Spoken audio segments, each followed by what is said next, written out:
Hi, and welcome to the show. My name is Bernie Tiger from Tiger Resilience, and I specialize in behavioral health and personal development. And I'm here alongside with my son, Michael Tiger. Mike?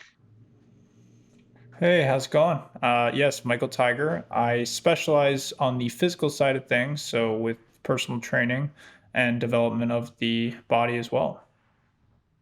And today we're here to talk about actually physical health, but we're also will be discussing some aspects of how behavioral health also is part of that and complements it as well. And our title for the show is Rise from the Ashes, Embracing Movement to Revive Your Well-Being. And what is it like to get stuck? And I cannot say how enough on how difficult it can be when any of us get stuck in life. I will share just from a personal anecdote of my own experience. Michael will also be talking at length about some of his, and we're going to correlate some solutions to this on what we did to overcome that, and so that those solutions can be impacting your life if you decide, if so, to try them for yourself. So, starting in my later 40s, I'm going to share that I struggled with life like everyone else, dealing with many things. Michael was growing up, had a family, had work, had many hobbies, many relationships, and I started to put on weight because I was not taking care of myself from the physical standpoint. And I thought that it would be the next day I would work on it, next month I'd work on it. I was one of the famous New Year's Eve individuals who would put the commitment, have the gym membership, and then the next day go to the gym, and maybe a week later go to the gym, and then maybe 2 weeks later, or 3 weeks later, and then certainly by the third week, it would just teeter off, and then I was back onto the previous routine. Never thinking of this as a, consistent process, but just maybe I can do this as a quick fix. And like all human beings, it seems like we're so addicted to having those instant gratifications, but instant results as well. I know for myself, I also tried some different foods concepts, some dieting, using the ketone diet for a period of time, and was successful for a little bit, but it was such a hardcore thing to do that I just couldn't maintain it from a consistent level, and thus didn't work. So what I had come to learn is that after struggling with that for a few years, was it really was just going to take small incremental consistent steps, and that it didn't matter where I was. And that was the big struggle, is that I felt like, well, I'm never going to make progress. And for anyone who may have had this experience, you're at home and you're working on yourself, and you go to the gym and you spend the first 2 weeks, you're watching how much you're eating, you're even heavily restricting calories, and you jump on a scale and you see like an eighth of a pound lost, and you're thinking like, this is ridiculous. I'm not losing any weight. I'm not making any strides, but you truly are. And it doesn't necessarily manifest that quickly, but it doesn't take that long either. I can say with my journey, within that first month is when I really started to notice the significant difference. And it wasn't just on a scale, but it was internally. It was in my mood, it was in my energy level, it was in my ability to have better sleep, which of course increased my energy level. And it really became, I was able to start where I was. And that's kind of the title of our show today. How do we start with where we are, and how do we keep moving forward, even when those days can be difficult as well? So that personal experience definitely made a big difference in my life, and has brought me up to where I am here today. I still have 35 more pounds to go, and I'm fortunate that I have Michael as a personal trainer too, and I do know that I'm very fortunate for that. But for many people, what we're going to share with you in some of our programs going forward, we'll give you that information and that material.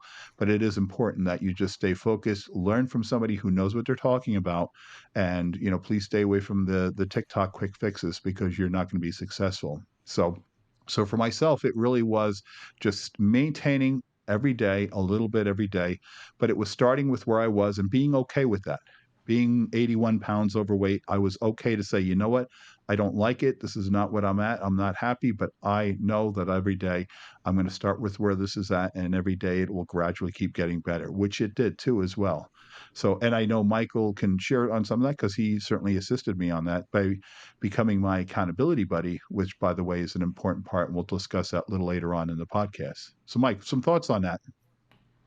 Yeah, I think that it was great, for you to kind of share your insights and that personal journey with regards to, your own weight loss goals or just health goals. Yeah, I think given where certain people can be at in terms of their health status, it's like easy to play this kind of comparison game with people. Speaking for myself, my journey with health and fitness kind of started 15 plus years ago. In high school, I was pre-high school, was kind of always growing up, I was a bit overweight, engaged with sports and recreational activities, but I guess maybe sometimes compared to some of my peers in school, I always felt a little self-conscious with my weight. And so uh, going from that stage to high school, where I was able to kind of get into track and field and running, and that helped me start to lose weight, but also just feel more confident in my ability to do physical things altogether. And I think it's always important to just remind yourself, like, where that starting point was and the amount of progress you make from that, especially when we start to establish, like, the whys of which a person might start improving their physical health. So yeah, from a personal standpoint, I've definitely had bouts, even my later adult years now, where there are times where I've kind of reconsider what I want to do with, like, my health and fitness and what are my goals. So I think it's important when you're kind of reflecting on that starting point and where you were, to see kind of where that journey is going to bring you forward, and it's going to change. It's a very fluid circumstance. So I think it's important to just recognize that that is something that's never going to be set in stone for people. Yeah, a big piece to that that you talked about was the why, and that's something that we will talk a lot about throughout our podcast series as we go forward. And a lot of the materials that we talk about and work with in our course materials discusses a very big impetus on that word why. What does that word really mean? Having the why is the importance of what we do. If it isn't a strong why, it's going to be very difficult for us to make those sustaining changes. And sometimes it doesn't have to be some monumental why, it just has to be a consistent reminder on a daily basis. My weight loss journey the why was I want to be around for my wife and son for a period of time. But I don't want to just have the longevity. I want to have the quality of it as well too. And having a mom who was struggling with MS and multiple health issues, and watching her struggle, I did not want to, selfishly, I did not want to be that person who did that, because she didn't make certain commitments to herself early on to mitigate some of the challenges that she now faces as a result of that. And that definitely is something that was a strong why too. I didn't, sometimes it's also, I don't want to end up being that way.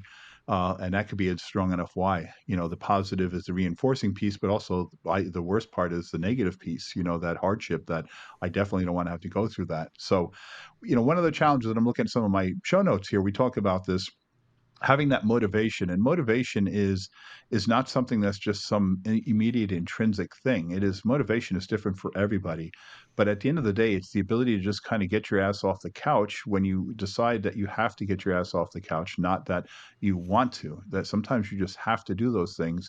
And that's what kind of builds in that motivation. Some days we're not successful with it, but if we continue to build upon it, it's like that snowball effect. Once you start doing it, and I know, speaking for myself, once you got started with it, the continuation of it was much easier and it grew.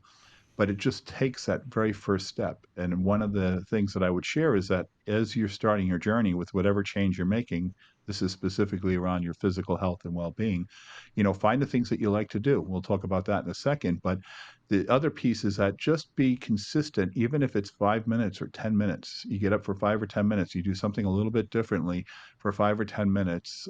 This is where we start shifting that mindset shift. And we talked about that last week in our podcast and in our blog and our newsletter, which, of course, if you'd like information on, we'll have the links below in the video description. But the big piece to that was shifting that mindset. And it wasn't something that happens overnight. It is something that does take a little incremental stages. For some, it happens quicker than others. If you have a really strong why and a big desire behind it, it will happen quicker for you. So my encouragement is find a deeper why on how to do that, and what it is that you're doing and why you want to do it. What is the primary purpose? Again, sometimes it's self-preservation, other times it's just to be around for the people that you care for, or again, not to be in that position where you can see yourself in 20, 30 years and you're like, oh my God, I do not want to be like that, and end my life or have that later part of my journey looking like that because it's so painful.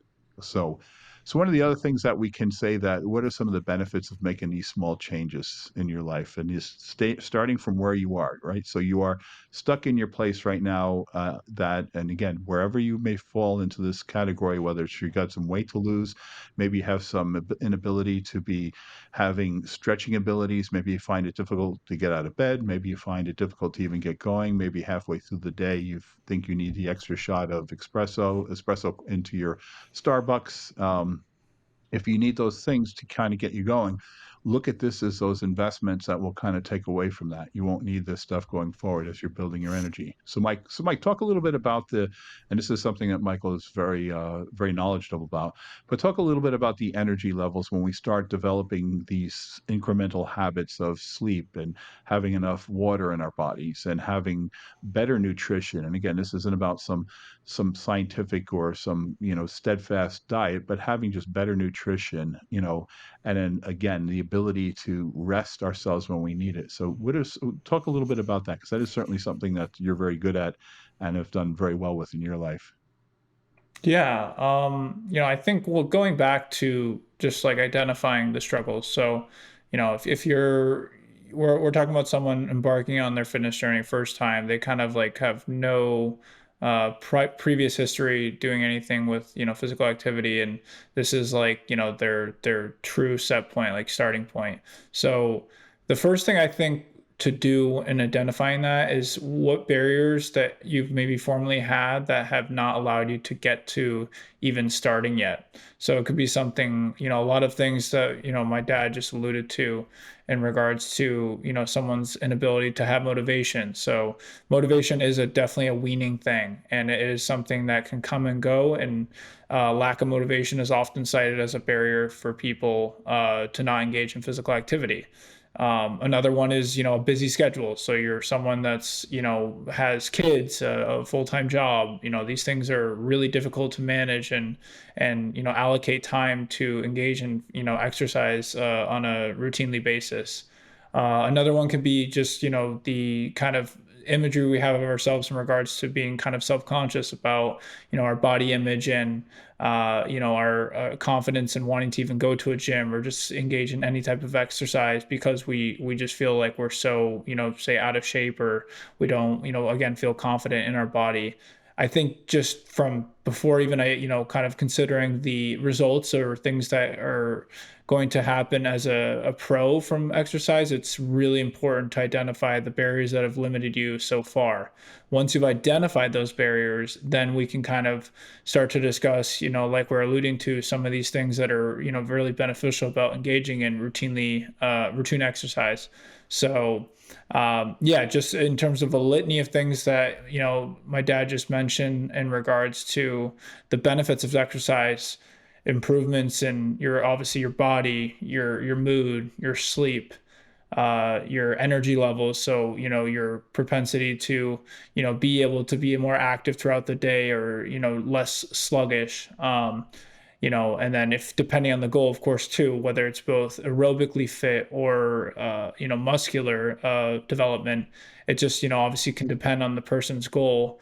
But once you've identified the barriers, and then, from say a coach or trainer standpoint, I'm giving you the feedback and information of the things that can improve, your body and your cognition by engaging in a physical routine. Those two kind of combine are what's going to allow you to like have, that, I don't want to say motivation, but a reason as to, your why for engaging in physical exercise. Because at the end of the day, you need to have, a true, supporting reason as to why you should like want to engage in something. It shouldn't just be because you're being told to by a coach or trainer, or, you're of course, I mean, medical professional is, telling you they've identified certain things that you might need to consider with regards to, your physical health. But understanding for yourself personally, okay, what are these things that, I want to engage in, and why am I engaging them? Is it fulfilling me in a meaningful way, just beyond, maybe some kind of superficial aesthetic reason for, maybe improving your body or something like that. So I think both of those two things combined before even engaging in any type of routine and programming is really important for people to kind of lay out as an outline for their journey. Yeah, you hit on a couple of pieces there that were really predominant and very, very fundamental for me. I know one of them is, you're talking about setting your environment up, so that if you are going to go for that, 4,000 step walk in the morning, or maybe you're running that 3 miles or jogging that 3 miles or hiking in the woods somewhere for X period of time. One of the things that to set ourselves up is to prepare ourselves for the night before. Proactive mindset is truly the success that motivates us the next day. So this is truly where we find motivation, and where we find that ability to do it is by preparing ourselves ahead of time, because it makes it so much easier having that prep work done ahead of time. So if you're going to go out in the morning, have the shoes ready, have the shorts or the sweatpants ready, have the coat ready, have the dog ready if the dog's coming with you. Whatever that may look like, have it done beforehand so that you can get up and you're not looking to scramble around, and then, I can't find my other shoe, and then all of a sudden it's like, well, the hell with it. I just might as well, I'll just do it again tomorrow. The way we set ourselves up is for success, but it's also removing things from our lives too. I know for myself, one of the challenges I had, with struggling with food is I have my wife Valerie, Mike's mom, is one of the world's greatest bakers, literally one of the world's greatest bakers, and she makes stuff that just literally is to die for, but also will die from if you were to overconsume it. And I can say that for quite a period of time when she would make things, it was, the consumption level was off the charts, and then she even started to buy some things that were, extremely addictive, and not just so much from the sugar standpoint, but sometimes it's that right chemistry for each of us. For me, it's usually raspberries or blueberries with fruits and some kind of a cake item with it, and she was buying this thing from Wegmans Markets. It was a raspberry coffee cake, and it was, for just a morning kind of piece, and the thing was just like insane. And before the weekend was out, she'd bringing it home on Friday, and Sunday it would be gone, and she would ask, well, where did it go? And I said, well, I had a piece. And she's like, well, how big was the piece? And therein lays the problem, and that's what the issue was. So instead of trying to incrementally make changes with monitoring that, it was like, just get rid of it. Now she can buy that, and I can have a piece if I so choose, and it sits in our pantry, and, and she'll have her tiny little micro pieces that she'll eat, for a period of time, and sometimes it may even expire because we're both not gonna consume it, to completion, or she'll freeze it and then just take some pieces out of it from there. But the point being is that sometimes we have to remove these things from our lives in order to set ourselves up for success. So on one end, you're proactive by being able to prep yourself for that day, for the morning, for whatever that is that you're changing. And the second piece is, of course, removing the stuff that's going to cause the challenges. Get the, if you need sleep, get your phone out of your bedroom. Don't have the TV on, and you don't even put a TV in your bedroom. My encouragement, personally, I've never had one. We did years ago, and we never watched TV in bed. But those are things that just take away from our quality of sleep. Setting ourselves up and our environment up, just little steps, little things, and it doesn't take much, but the payoff is really is exponential for you going forward. So let's talk about a couple of tips here. So one of the things is that you also have to enjoy what you're doing. And Mike can talk about this because he loves to run competitively, but he may not love necessarily the running itself, but he loves the ability to do it competitively. But finding those things that you love. For myself, I love being out in the woods.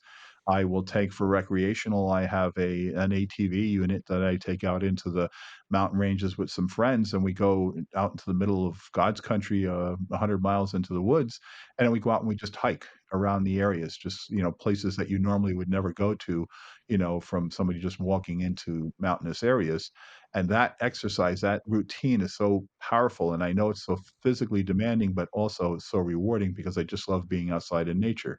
For some people, they just like going to the park with the dog and going around and taking the walk around the park and seeing neighbors and so on. But it's finding those things that we really like, that are really important. And then, of course, the other piece here is really big, is that we have to start small. Where you are, that's the beginning of this podcast, is start where you're at. And if you have done nothing, as Mike alluded to before, if you've done nothing at all, you're starting from a 0 point, just do one small thing, learn one small step. If you've done nothing for exercise and now I want to just get up and I want to walk 1,000 steps in the morning before I start my day, then get yourself a watch, a Fitbit or Garmin or whatever you feel you can afford and that would work for you, and get yourself and start doing that, whether it's around your neighborhood, whether it's around your apartment complex, going up and down stairs, whatever that may be, you find that point to do it, and just start with that. Start with like 1,000 steps, first thing in the morning. If that's too much, do 500. I mean, we basically can do 500 steps just kind of doing our normal routine in the morning, but those are the things that, done intentionally, will set in motion the build points from you for the next day. So the next day it's 550, the next day is 600, next 620, incremental steps going forward. Having an accountability partner, and let Mike take this part a bit too as well, because he has some running folks that he works with, that each of them help each other because they become their accountability partner in support.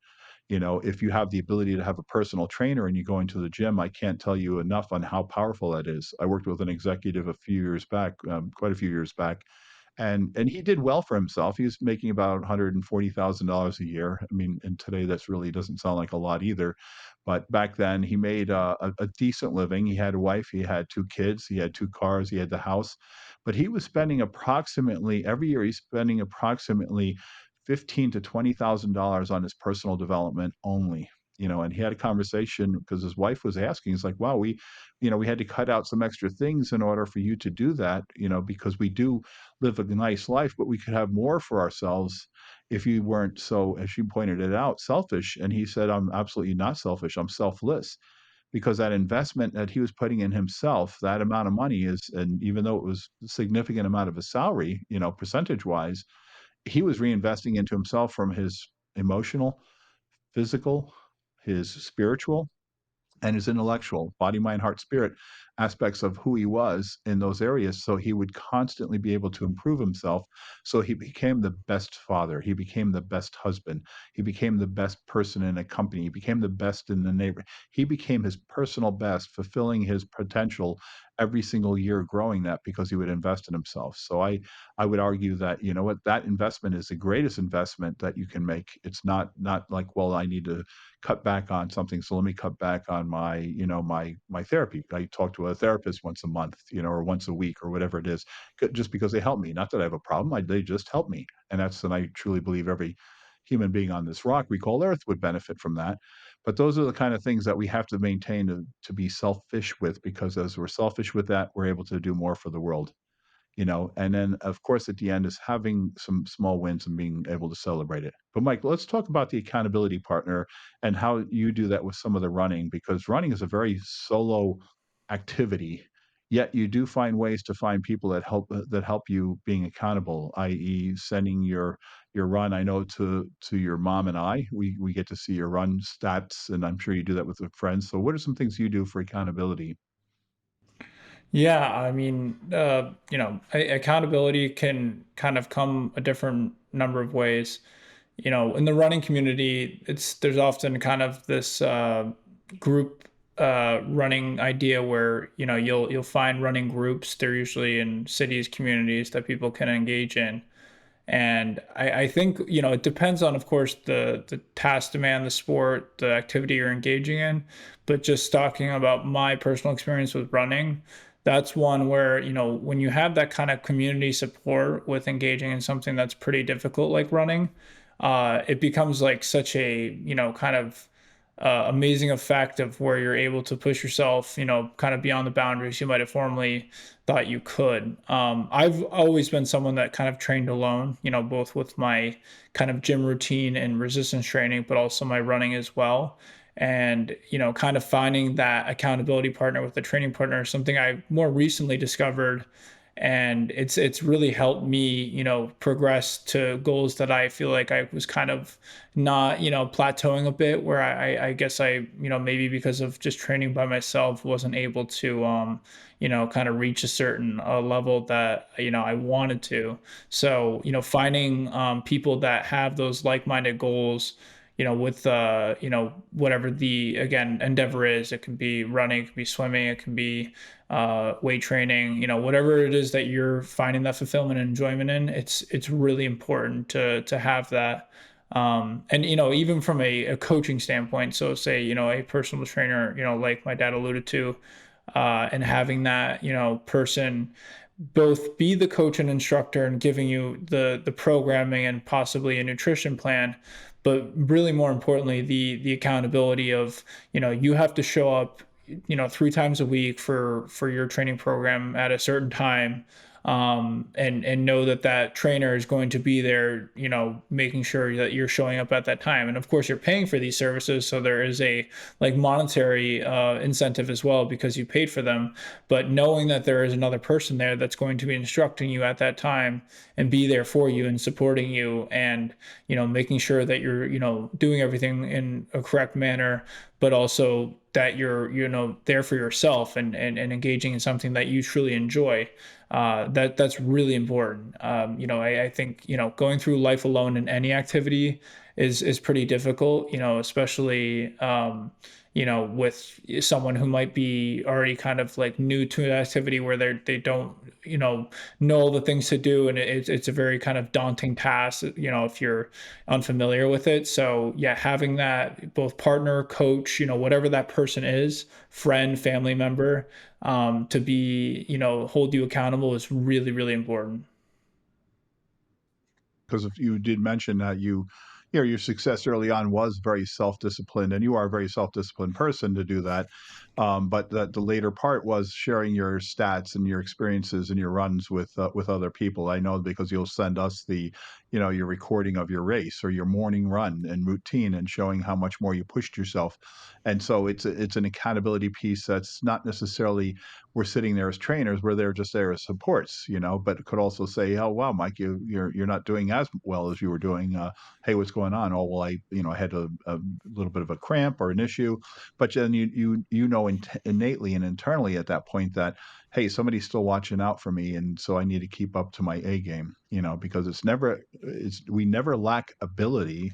We always lack accountability at the end of the day, no matter what it is that we do in life. It's always that aspect. And again, for Mike mentioned a personal trainer, but again, this could also be your neighbor or somebody you met at a park or a club, or and you go for that walk. You both take your dogs out for the walk. You have that morning walk routine to get a cup of coffee somewhere in a cafe shop, but you have to walk 3 miles to get to it or something like that. That's just as much an effective strategy for maintaining and starting with where you are. So with all that being said, let's kind of recap here. We have want you to understand that wherever you are, that this is your start point. And every single day you get your head off the pillow, there's a brand new 24. And every day that new 24 starts, it is a new set point. That's all we get as human beings. We got 24.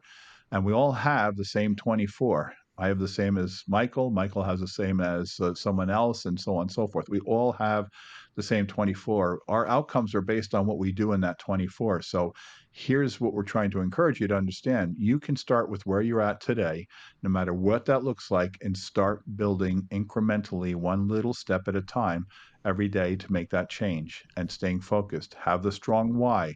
If you're not sure what the why is, then start developing that by looking into yourself and understanding what is the change I'm trying to make. I want to physically get moving. Well, why do you want to get moving? I don't want to be 70 years old and unable to move at all and walk around in a walker because I didn't do this when I was 20 or 30 or 40 or even 50 or so. So look at the negative aspects of it, but then look at the positives. I want to be around longer, have a quality of life, have that strong why. Get somebody that can help you as an accountability person. If you don't know what to do at a gym, hire somebody. Go back to the earlier statement I said with the gentleman who made that investment for himself that was very significant for my annual salary, but for him it paid back 1,000 times over because of what he could do for himself.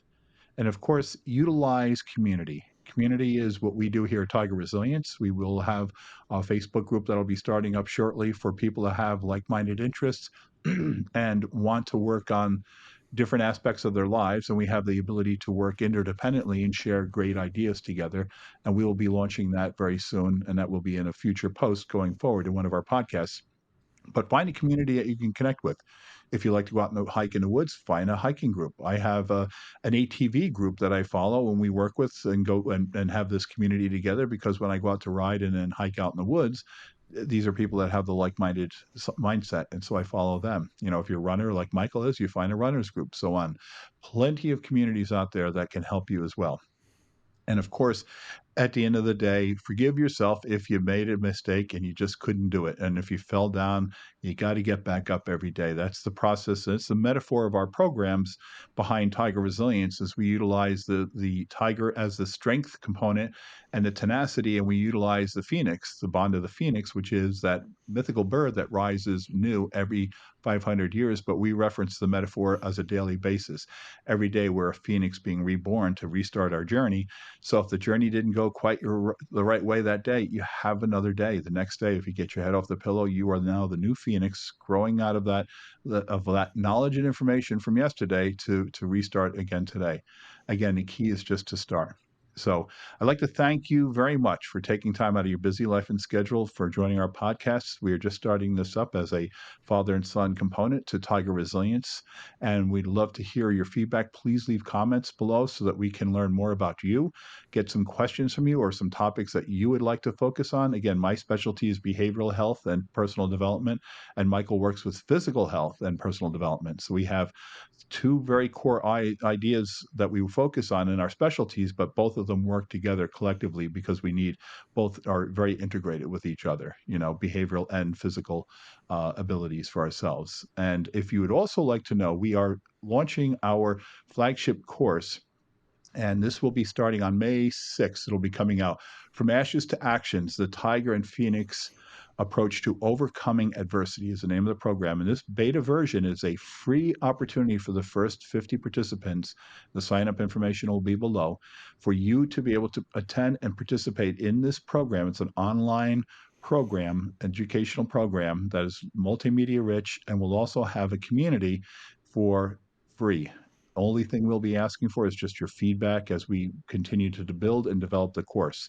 So if you'd like to be able to join us for free, we just ask for your feedback on it. That link will be below. That starts May 6th, but you will be able to sign up as of today into that course. We'd love to see you come and join us. This is a fantastic opportunity. It's only going to be limited to 50 people because we need to keep that cohort small. But please, if you're interested, here's an opportunity for you to sign up. So with that being said, Mike, any final words from you? No, yeah, I mean, I think you summarized it beautifully. For people out there that are just looking to, kind of restart or begin their fitness journey, I think all the things that we've outlined here are really going to help you achieve that. So just going back to starting by identifying the barriers that you haven't been able to kind of overcome with regards to engaging in physical exercise, and then understanding the benefits that will come by way of it, and then some of the strategies we've talked about. All of that is going to be really important for someone to kind of have as resources before they embark on their journey of improving both their mental and physical health. So we'll be here for every step of that journey for you with the Tiger Resilience community, and look forward to meeting a lot of you. Yep, absolutely. Thanks, Mike. And again, once all this information will be below, and we'll also be starting up very soon, right after we launch our course, our actual group that is going to be Rise and Thrive. It's the Tiger Resilience Academy, which will be a membership site. And this is, again, if you sign up for the beta version of the course for free, you'll also have access to that membership with no cost to yourself as well, too.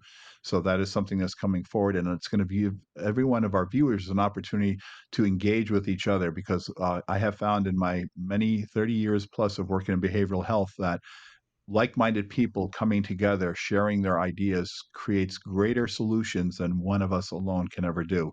And that's the effect of building ourselves to meet our own ability or capacity to find our potential, is to use all the information that we have and share the collective ideas to come up with that solution so each one of us can reach our potential. Because again, tiger resilience, that's what we are about here, is for reaching human potential to help assist you to get to your dreams every single day, one day at a time. So I want to thank you again for your busy schedule and coming in to see our video, and we'll look forward to talking with you in our next podcast. I wish you and all of yours nothing but the best today.